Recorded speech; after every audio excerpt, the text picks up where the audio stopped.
Agora, com exclusividade para a Cultura FM de Castelo, as notícias da capital federal.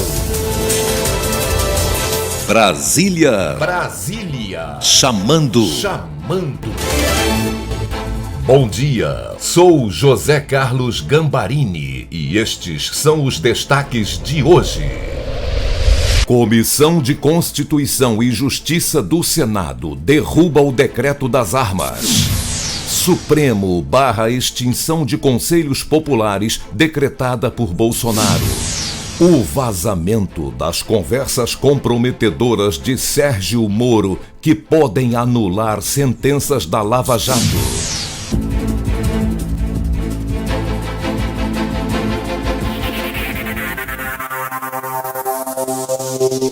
Comissão de Constituição e Justiça do Senado aprovou ontem projeto que anula o decreto de posse e porte de armas assinado dia 7 de maio pelo presidente Jair Bolsonaro. A matéria ainda vai ao plenário e, se mantida essa decisão contrária ao decreto, irá para a votação também na Câmara. Quando cobríamos a sessão do Senado Federal, fomos convocados ao Palácio do Planalto para briefing com o porta-voz general Otávio Rego Barros. Nos deparamos com o porta-voz titubeante, sem respostas aos nossos questionamentos. Na coletiva, comecei perguntando ao general Otávio Rego Barros qual foi a reação do presidente da República diante do vazamento das conversas de Sérgio Moro com procuradores da Lava Jato. E se Bolsonaro ainda pensa em indicar Sérgio Moro para a próxima vaga no Supremo Tribunal Federal. Vamos lá, vamos por parte. A primeira pergunta sua referente ao ministro Sérgio Moro e as consequências desse vazamento. O presidente acompanha com a serenidade que deve ser natural num chefe de poder, em especial do chefe do Poder Executivo, a quem o ministro é subordinado e a quem o ministro tem, na verdade, o dever de apresentar ao senhor presidente as demandas do seu ministério e, especialmente neste caso, as demandas que estão a afetá-lo pessoalmente ou institucionalmente. Porta-voz, e a indicação de Moro para o STF? Seria prematuro nós avançarmos qualquer comentário com relação a esse assunto, porque, evidentemente, isto está por demais longe no nosso horizonte e qualquer ilação em relação a isso não contribuiria para a serenidade tão importante neste momento do governo. Boa tarde, porta-voz. Letícia Casado, do New York Times. A gente queria saber se o ministro Moro ainda tem a confiança do presidente Bolsonaro e quando que foi a primeira vez que o Bolsonaro falou com o Moro sobre a possibilidade de Moro assumir o ministério, se foi antes ou depois da eleição do ano passado. Bem, eu desconheço esta informação com relação ao primeiro contato do senhor presidente com o ministro Sérgio Moro. Boa noite, porta-voz. Luiz Fara Monteiro, do Jornal da Record. Porta-voz, na introdução do briefing, o senhor citou a reunião do presidente com o ministro Moro sobre as supostas mensagens que teriam vazadas. A minha pergunta é a seguinte: o senhor pode nos repassar algum trecho do que foi tratado, do que foi conversado entre o presidente e o Sérgio Moro? A preocupação é apenas com a investigação sobre o suposto vazamento ou também com o suposto comportamento do então juiz Sérgio Moro? E uma segunda pergunta: qual seria a estratégia que o Planalto irá sugerir ao ministro Sérgio Moro no comparecimento dele prometido para o Senado nos próximos dias? Com relação à segunda pergunta, o senhor presidente da República não deliberará, tampouco indicará qualquer estratégia.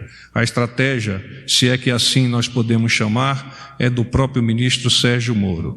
Com relação à sua primeira pergunta, eu não tive a felicidade de participar do encontro, mas me adiantou o senhor presidente que tratou-se de um encontro, como sempre, cordial, quando ele recebe os senhores ministros.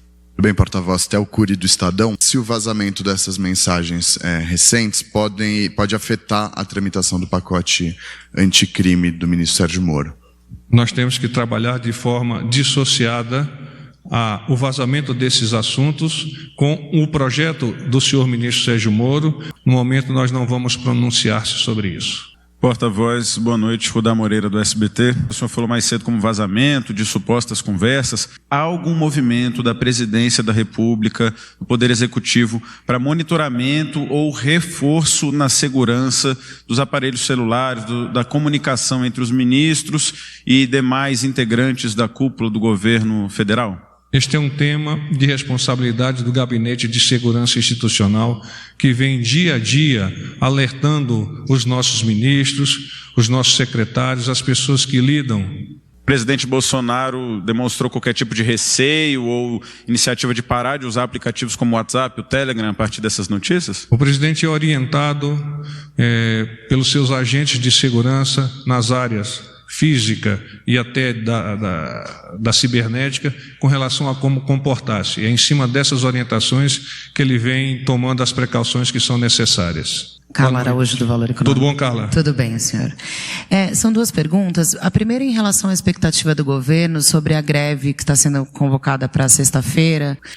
O Gabinete de Segurança Institucional e outros órgãos que são responsáveis pelo acompanhamento da conjuntura já estão a realizar, dê a tempo, o acompanhamento desta indicação de paralisação na sexta-feira, e à medida que nós tenhamos mais dados, a Presidência da República, por meio do Gabinete de Segurança Institucional, colocar-se à disposição dos estados que venham a sofrer eventualmente os impactos dessa ação, para nós bem ultrapassarmos e mantermos a sociedade nas melhores condições possíveis quando se efetiva uma ação como esta. Também a gente queria saber sobre a situação dos mais médicos. Qual que é o prazo para o governo federal repor em definitivo 100% das vagas que foram abertas com a saída dos cubanos? Eu quero comprometer-me a te responder isso a partir de uma consulta ao nosso Ministério da Saúde. Eu não tenho este dado no momento e seria da minha parte não adequado avançar qualquer posicionamento que não seja o oficial. Boa noite, porta-voz Thalita Fernandes, da Folha de São Paulo. Tudo bem, Thalita? Tudo bem. 2 decretos editados pelo presidente tiveram algum tipo de questionamento por 2 poderes. O decreto de armas, que foi aprovado na CCJ do Senado, um decreto legislativo que susta. A questão das armas, nós confiamos que o Congresso há de validar ou há de corrigir, se assim o entender necessário, a proposta do nosso presidente, que já foi por diversas vezes analisada por técnicos do governo ou fora do governo, tendo o governo, inclusive, a humildade de retomar aquela proposta inicial, modificando-a conforme algumas dessas demandas. Paz e bem, uma boa noite para vocês.